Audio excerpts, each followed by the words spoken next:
mga ka-Jots, eto na tayo sa bago nating kwento na pinamagatang Nagpapaligaya ako ng mga kalalakihan.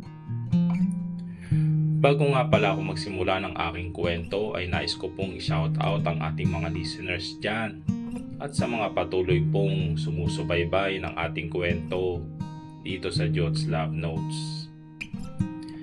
Eto na at sisimulan ko na. O Mario, para sa'yo. Sabi ni Mark na iniabot sa akin ang bagong pitas na gumamela habang dinuduyan niya ako. Para sa akin to, masayang tanong ko at saka kinuha yon at inamoy. Pasensya na Maria, wala kasi akong perang pambili ng laruan na gusto mo. Kamot ulong sabi niya pa pero ngumiti lang ako. Ayos lang yon. Hindi mahalaga sa akin ang material na bagay. Basta ang gusto ko lang ay yung galing sa puso. Sagot ko at ngumiti siya. Marie, usal niya at napatingin naman ako ulit sa kanya. Bakit? Gusto ko paglaki ko, ikaw yung mapakasalan ko. Sabi niya. Ha? Mapakasalan? Oo, kasal. Gusto ko ikaw yung maging asawa ko sa pagtanda natin. Sabi ni Mark at natatawa naman ako bigla. O teka, bakit ka natatawa? Pagtatakang tanong niya. Ano ka ba? Malayo pa yun. Pinapangarap mo na yun eh. Hindi mo nga ako mataya-taya sa habulan. Natatawang sabi ko saka tumayo sa duyan. Ah, ganun pala ha. Sabi niya at natatawa naman ako nagsimula na tumakbo at hinabol naman niya ako. Marie's point of view. Laki sa hirap, salat sa buhay, yan ang kinalakihan ko. Ako si Marie.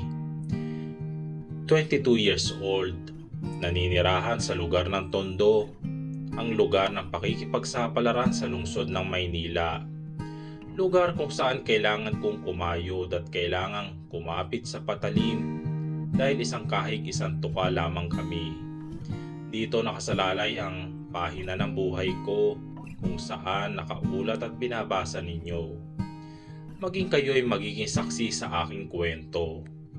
Alas 12 hating gabi, kasalukuyan akong nasa harapan ng salamin para maglagay ng kolorete sa aking mukha.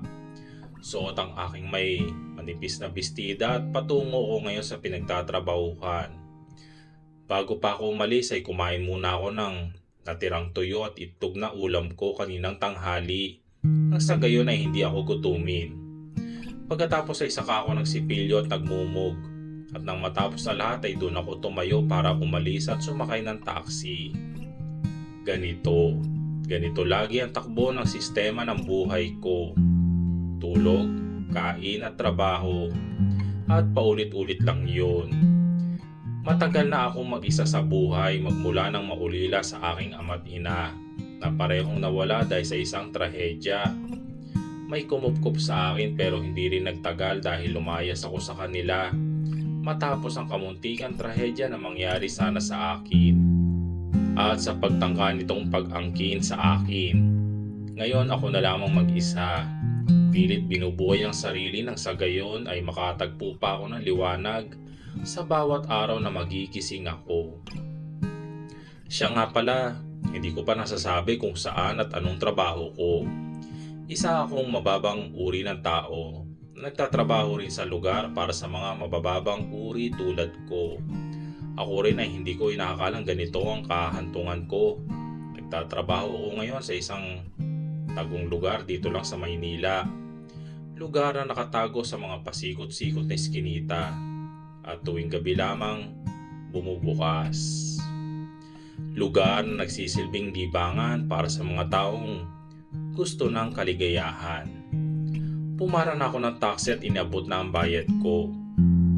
Miss, kulang naman to. Dinig ko sabi ng taxi na ikinataka ko. Ha? Paano kulang? Hindi naman malayo yung binabaan ko eh. Tanong ko rin sa kanya. Nagtaas na ang presyo ng mga gasolina ngayon. Hindi mo ba napanood ang balita? Tanong niya pa at natigilan ako. Masyadong magastos para bumili pa ako ng walang kwentang bagay tulad ng telebisyon. Wala na tuloy akong alam sa mga nangyayari sa paligid ko. Ganun ba? Usal ko pa tiningnan siya. Hinawi ko pa ang bukot, kagat labing tiningnan ng taxi driver na ito. Baka naman pwede mo akong pagbigyan kahit ngayon lang oh. Mahinang usal ko at humawak pa ako sa balikat niya. Kita ko naman ang paglunok niya. Senyalis na mukhang gumagana ang aking karisma. Sige na nga. Sige na. Pasalamat ka, maganda ka. Sabi niya at ngumiti naman ako at saka binuksan ang pinto ng taxi. Sige na, bye-bye kuya. Matamis ng ngiting paalam ko saka ito tumango sa akin at tumalis na. Pagkatalikod ko ay napabuntong hininga naman ako at inayos ang sarili. Minsan kailangan mo ring dumiskarte talaga. Naglakad na ako papasok sa may eskinita patungo sa pinagtatrabahuhan ko. Itutuloy.